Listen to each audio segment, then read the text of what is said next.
Sony Entertainment Network presents the biggest digital PS3 games on day one. Hey everyone, welcome back to this Game Deliver Tuesday. It's Tuesday, oh my gosh, it's still day 2 in New York City at the PS4 event. Yeah, and we're wrapping up all the things that we saw here because guess what? We're under embargo. We can't show anything new. But with the power of our mouths and your imagination, you will hear about what we saw. Let's just quickly describe what we saw. So first of all, we saw the PlayStation camera integrated with the PlayStation 4 at basically every station we went to. So they were just assuming you had that PlayStation camera. Right, remember this is an extra $100 add-on that will not be shipping with the unit. You have to buy it separately. But after seeing it in practice, I want one. Yeah. It was really cool. It had facial recognition. It made sure you had a controller. It could tell who you were, and it would log in based on your face, which we've seen in other things. But it's cool to have that technology in your living room. Right, again, with the PS4 interface, we've seen a lot of videos, you know, that they've been kind of slowly releasing them, and it was really clean. It was sort of a Sony interface that we're used to in the sense that there was a lot of buttons to press to get to what you wanted to do, but again, it looked very clean. It was relatively quick. What did you think about that? The interface, once again, I mean, if you're familiar with the XMB, the cross-media bar, it takes that step and then also integrates the simplicity of what the PlayStation Store is now today. A lot of big boxes, easy to select. So the idea of you start with your menu, you see all the new information and you see what games are available, all these sort of things that are on standby, everything you check out. But then right above that, just by hitting up, you actually get that classic cross-media bar. All your options for settings, for your friends list, all that sort of stuff is still there, but it's in a different sort of environment, but it still works very well. And one major thing that they had changed that you just mentioned briefly was the friends list. So every time you put your cursor over a certain game or over the What's New tab, it was just this big social media blob of like, you know, like, oh, they played, Christian played this game and Anne played this thing and she uploaded this video. So it's just this huge stream of what all your friends were doing on PlayStation 4, and it was all integrated directly with Facebook. So anything you posted on the PlayStation 4 would go to Facebook as well. Yeah, it did actually remind me of Facebook, where anytime you log in to see what your friends are doing, it really is just a mess of things, and it was hard to differentiate between. There was even a point where he was looking for a live stream doing the demo, and he was highlighting it, and it said, and he's like, I can't find anything on here. It needs some work. It definitely needs some color differentials or just icons, maybe size different. Right now, it's just a bunch of huge boxes. Yeah. But at the same time, it's cool to see this kind of activity feed, and I'm sure they'll improve that as they move along with the development of it. One thing I was excited to see was the preview of the live streams. We saw the broadcasting of Ustream and Twitch, and he just quickly fired up a live stream on, I think it was Twitch, right?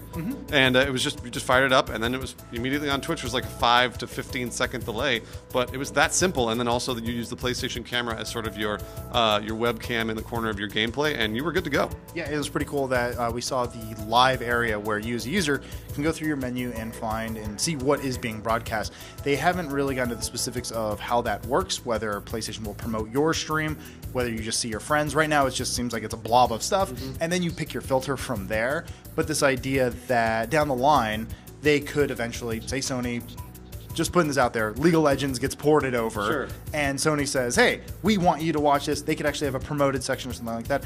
I like the idea that they could actually find specific users that Sony likes and promote those people and promote their streams within their interface. I think that's kind of cool. There's also the download and play. So we've heard before that, you know, you can pre-download something, and as it's downloaded, you can actually fire up the game. That seemed to be something they are integrating into most of their large titles. They mentioned that there was a size limit, but once you reach that size limit, you can actually start pre-downloading and playing that game even before it's fully downloaded to the console. So overall, what did you think? What did you think of the interface?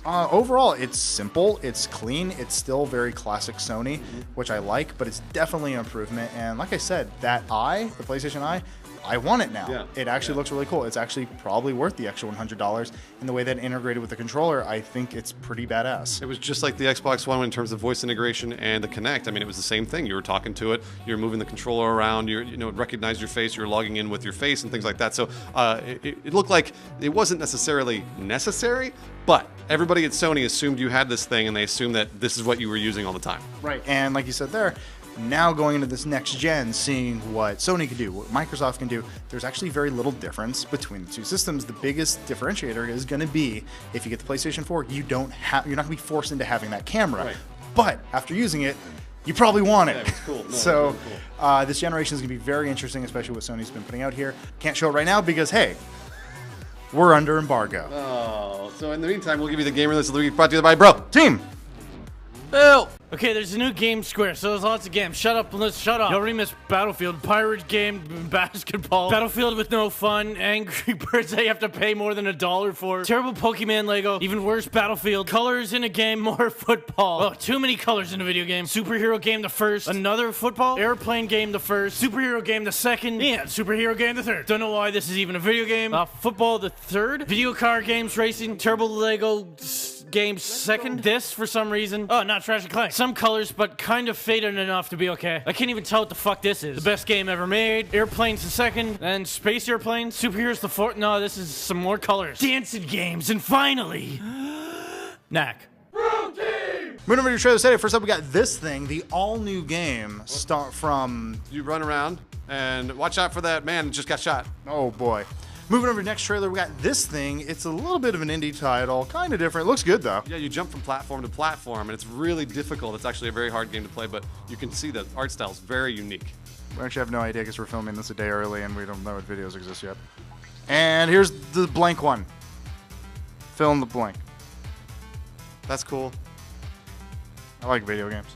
We got a PlayStation 4 Because we're journalists. Sure. Let's do it. Would you like to win a PlayStation 4 that we're giving away between Inside Gaming and Zombie Studios? You bet. How do you do it? What you do is you tweet your own blacklight emblem. You Photoshop your own blacklight emblem and send it to @InsideGaming. Where all week we're doing this giveaway, so whoever tweets the best emblem will win a PlayStation 4. It's that easy. It's free. And it's from Blacklight Studios and Zombie. Thanks, guys. Which is free. That's right, it is free, isn't it? Touch the beard. Morph! All right. That's not Professor X. He jacked his ride. Damn these adamantium bones! He's so indifferent.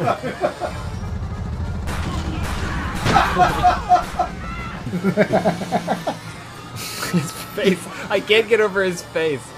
Physics are perfect. Check out our Xbox app with daily tailored content from Machinma Classics, new releases, Danger Force content, trailers, TGI ETC, the best of realm, animation from Happy Hour and Machinima Arcade on Xbox. Turn on your 360, download us now, and witness the best of Machinima.